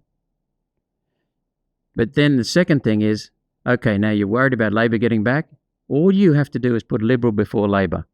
And your vote, if we don't get in, the other minor parties don't get in, your vote will stop at Liberal. So vote 2 things. Vote conviction and vote protection. vote conviction, put One Nation number 1. If we don't get in, the vote protection, which means your vote will go to Liberal. And if you don't like Liberal and you want to make sure that Liberals don't get in, then just put Labor before Liberal. But above all, put One Nation number 1. That's a great explanation on how that works. And if you are interested, we actually built this for Pauline's visit, but we're going to reuse it here. Yeah. If you go to unemployable.com.au/One Nation, O-N-E, O-N-E, not the numeral one, but the spelling, O-N-E. So unemployable.com.au/One Nation. We've set up a page here where we have gotten all your policies from the website and we've put them into AI, and it's turned it into a podcast where for 20 minutes you can hear AI explain to you, and they haven't leftied it. They've left it really quite balanced, where they've unpacked all of your policies and explain it to you in plain English. So if you're not a reader and you're not going to sit there and download the PDFs or whatever, go there. We'll give you the printout and we'll give you the audio, and you can just hear it read to you by as impartial as AI can be. It's not by us.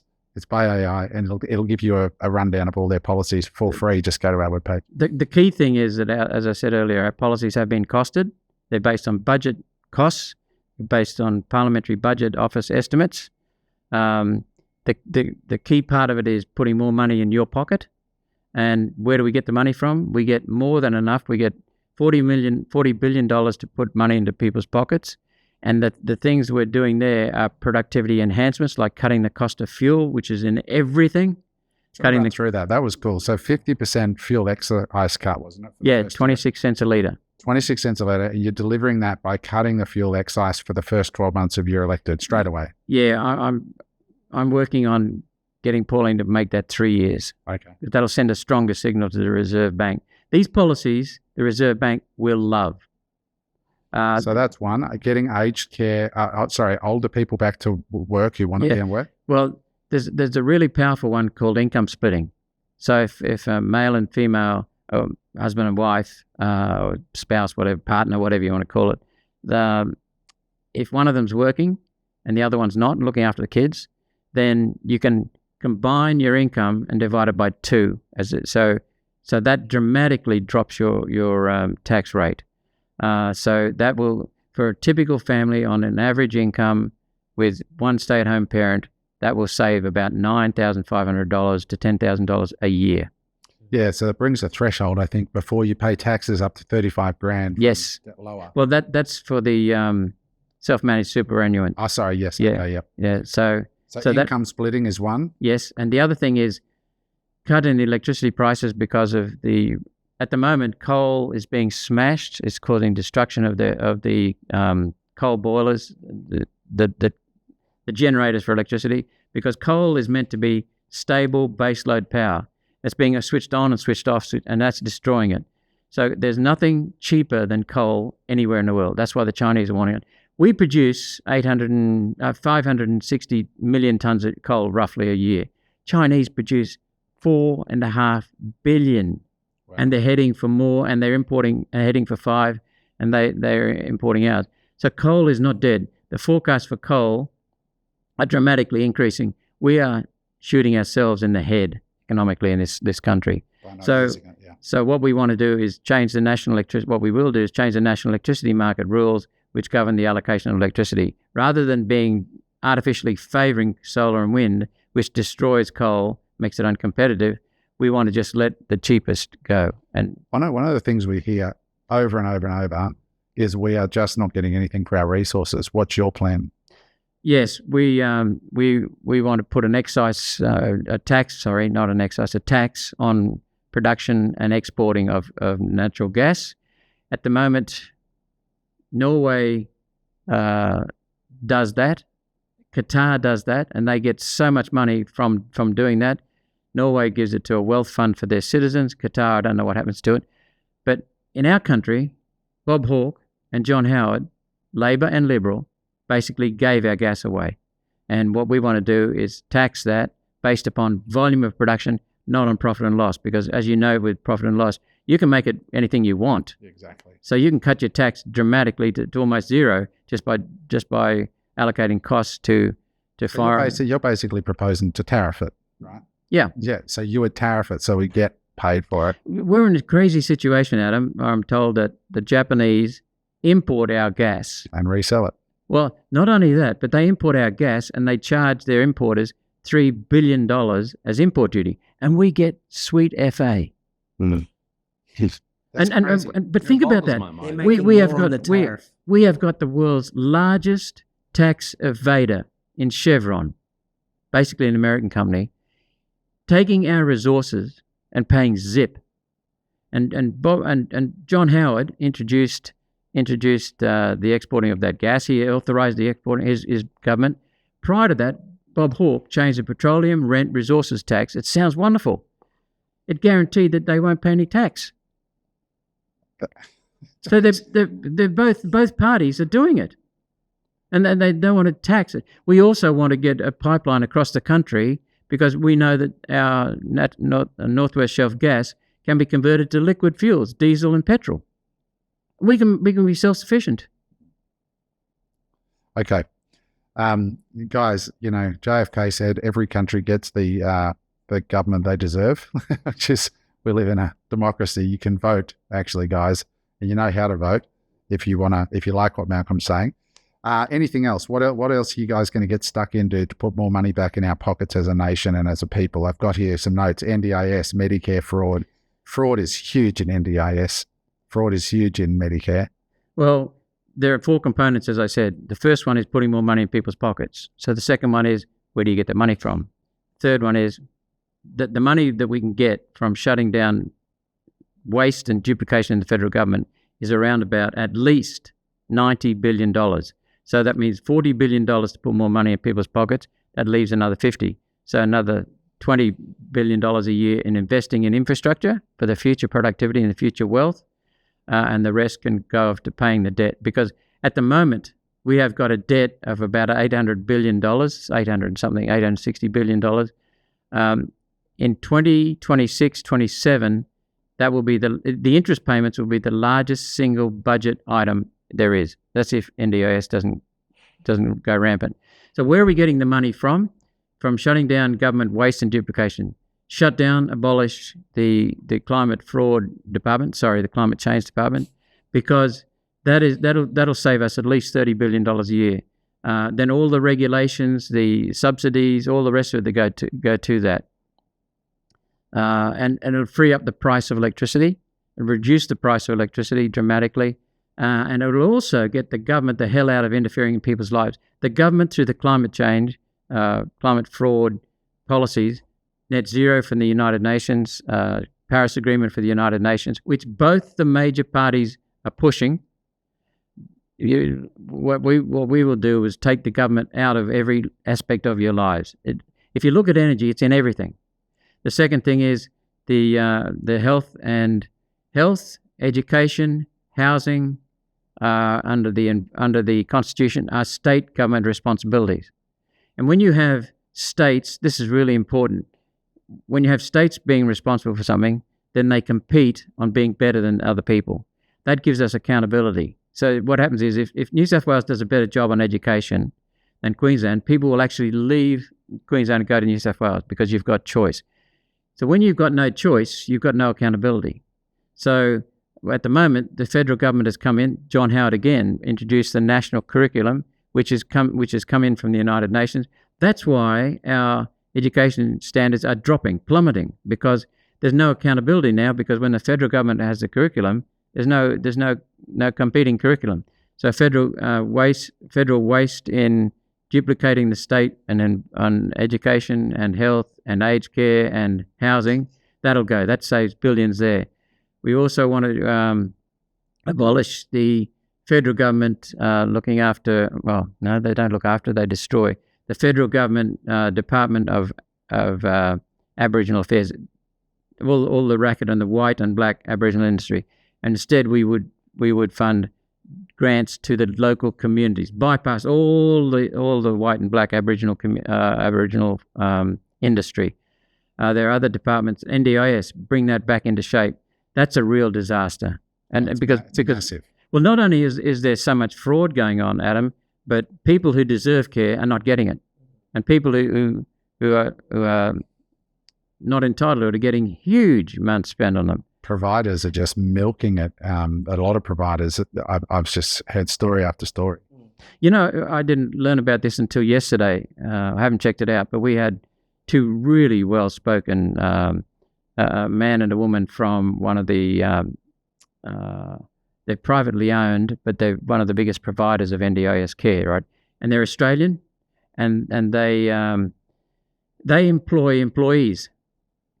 Some of the foreign equity firms, so you know what that signals, they're after money, also have providers. They don't employ them. They put them on an Uber-type contract. So they don't pay workers' compensation. They don't pay superannuation. They don't pay payroll tax. And so what's happening is the federal government reimburses them, and they skim off, what would that be, 12, 14, 15%?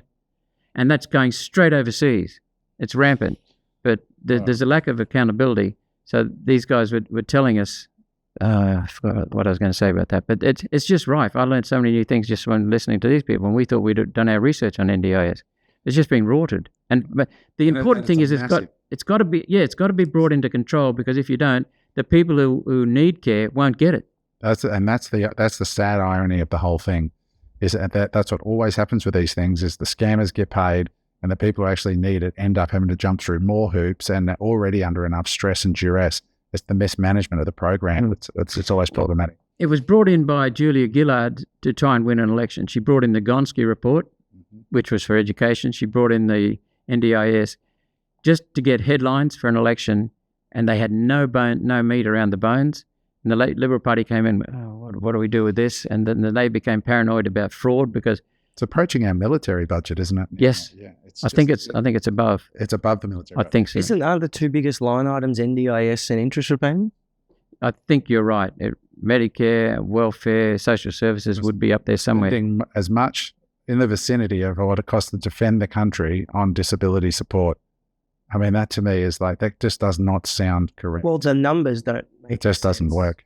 In closing, probably one of the hottest topics right now with housing affordability and just the state of the nation is immigration. What's One Nation's net zero immigration policy?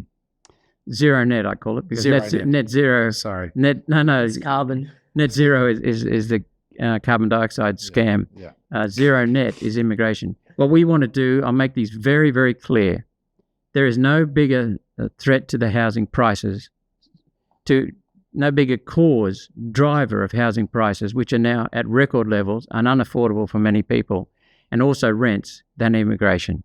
So what we want to do is both reduce the demand for houses and increase the supply of houses, and also reduce the cost of new houses, and that'll all drive down rents. Rents are just skyrocketing. Mm-hmm. So we want to stop immigration. Not forever, so really it's a pause. We want to deport 75,000 people who are here illegally. The federal government's just, I don't care, both Liberal and Labor. And the big immigration policy was brought in by John Howard and perpetuated by each of the prime ministers since then. Liberal, Labor, Nationals, all of them have perpetuated the big immigration. One of the really sad things, inhuman things, is that Albanese said when he first came into power, we will continue big immigration until we catch up with pre-COVID levels. Pre-COVID, there were 1.9 million people here on resident visas, or temporary visas, I should say, temporary visas. There are now 2.5 million people here on temporary visas. And they each need a roof, they each need a bed. That's taking up houses. We have got so many of them here illegally. We want to deport them. So that will stopping immigration until our infrastructure catches up, because they haven't been doing spending on major infrastructure for decades. Dams, railroads, roads, hospitals, schools, they haven't done that. That'll allow the infrastructure to catch up, allow the housing to catch up. The quality of people is also something that's really important. Albanese is telling us that we're bringing in construction workers. That is complete bullshit. The percentage of people amongst our immigrants that are construction workers is 0.6%. They're supposed to build the houses for the other 99.4%. It is crap. the reason Albanese is doing this massive immigration is that we have a per capita recession. So on the basis of per person, we're in recession. So if the only way you can stop that becoming a recession, and then then Chalmers being labelled as the treasurer and Albanese the prime minister when the recession occurred, is by bringing in more people to pump up the gross domestic product. That's what it's all about. So that would reduce demand by stopping immigration, pausing immigration, deporting people who are here illegally. Then the other thing about freeing up supply, stop all foreign ownership of housing and farms. Stop it. Permanently or temporarily? Permanently. And the Liberal Party and Labor Party have both realised that people are waking up. We have been pushing this, Adam, for about 3 years now, really severely. So like Indonesia, you can't buy in Indonesia. You can lease the land. China, you can't. China, you can't. So you can't own. Can they do leasehold or something, or what's the plan? No ownership. No ownership. No ownership. New Zealand's just done it. When I say just, fairly recently. Even Australians, I think, in New Zealand have to apply now for owning in New Zealand. The Canadians have done it. So what we wouldn't say sell overnight. We'd say give them 2 or 3 years to sell. Well, I would say 2 years. You mean if they own, they have to sell? Yes. Even, okay, retrospectively. If they own it now, they have to sell it. Wow. Wow. Do you think that it'd stop for, like, one of the big things that Trump seems to be running on and executing on is getting foreign investment into the USA, getting Japan and all these other countries to invest into the US economy. Do you think that would hurt our Australian economy, stopping foreign investment? We don't mind in housing. Bringing housing prices down is one thing, but destroying the economy through a lack of investment. No, that far? We're not opposed to foreign investment. We're opposed to foreign control and ownership. Do you know any of the numbers around that? Like how much of our property is owned by foreigners? Housing property? Yeah. Okay. Residential, yeah. According to the Australian Taxation Office and the Foreign Investment Review Board, it's less than 1%. But it's complete rubbish because the National Australia Bank have done surveys and it's around about 14.9% in New South Wales. So, okay. So, and then you've also got real estate agents telling us the same thing. So your policy would see 15% of residential properties in Australia all of a sudden come onto the market in 2 years. Over 2 years, yeah. Not overnight, but over 2 years. That'd bring property prices down, I would say. Yeah. But I mean, look, I'm not saying it's a good or a bad thing. I'm just processing it. Well, it's an interesting idea. It is a bad thing because it'll crash the economy. I just know that there's a lot of a lot of Australians' wealth is in property, right? Compared to US. Yeah, and the banks are holding back lending to small businesses, medium-sized businesses, and just going for the property market. I think it's interesting because you sort of got a divided nation right now, and so the young people who don't own assets are probably cheering, and the rest of the country who own assets are probably not. But I think Australia does have to make some hard decisions, maybe. We also want to stop the GST on house construction materials. That's a great idea. Which would reduce the cost of housing. Making land more freely available because that's being held back at the moment by some developers, but also by the regulations which are way above what's needed. There was something else I was going to mention in there. I've got some notes here from the press conference, but I think you've covered most of them. Energy prices was a good one. NDIS, Medicare. So, Adam, just on energy prices and the excise fall, cutting 26 cents off the cost of a litre of fuel. They're very, very positive because they'll improve productivity and they'll reduce the cost. Energy, and transport and electricity are input costs right across the economy, so they will drop prices. These are not inflationary, but we're putting more money back in people's pockets. Will improve the productivity of the economy, which is generate wealth, not inflation.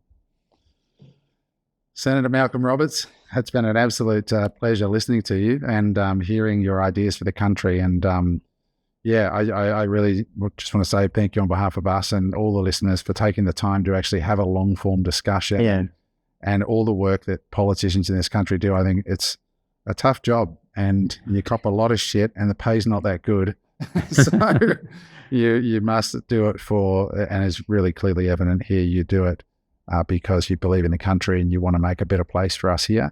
I was genuinely surprised by some of the aspects of the conversation, pleasantly and I really enjoyed the chat. So thank you for coming in. Drop a comment, guys, below the video. By engaging in this content, guys, through a like or a comment, it sends a message to other politicians and people of power that, hey, we're paying attention here. We're paying attention to these alternative channels of communication, and we'll get more guests of this quality and caliber into the studio. And I want to thank you, not only for the invitation, but thank you all for what you're doing, because as I said, there's nothing more important than freedom of life, but very, very close on the heels. And what makes freedom of life possible is freedom of speech.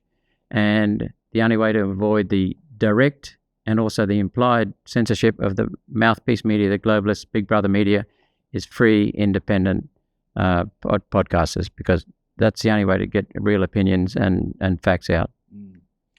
Our pleasure. It's days like this that I feel good about what we're doing. Like we're not. Yeah, it's education, right? Like in the Australian people, I think the Western world need to be a lot more educated and a lot more interested in politics, because it's not something that's really learned in school. It's deliberately taken out. Right. Yeah, and it's not something that, my parents never really gave me the birds and the bees talk about politics. It was basically, hey, my parents voted Liberal, so what do? You vote Liberal. It's exactly what you said, right? You're basically entrenched in that. So I think these pieces are very important, because a lot of people don't realize how much business and politics are intertwined. Harry Truman said, the former U.S. president, once U.S. president, said, "The only thing new in the world is the history you have not read. It's all happened before." Mm-hmm. What they do, the globalist curriculum, is to take out civics, which how our political systems work, how democracy works, how the Constitution works, history, because then people are completely ignorant and they don't understand the significance of even voting. Yep, agree. That's it for today, guys. Thank you for watching. We'll see you on the next episode of Unemployable. Hey there, I hope you enjoyed that episode of Unemployable. If you'd like to watch another episode, just click there.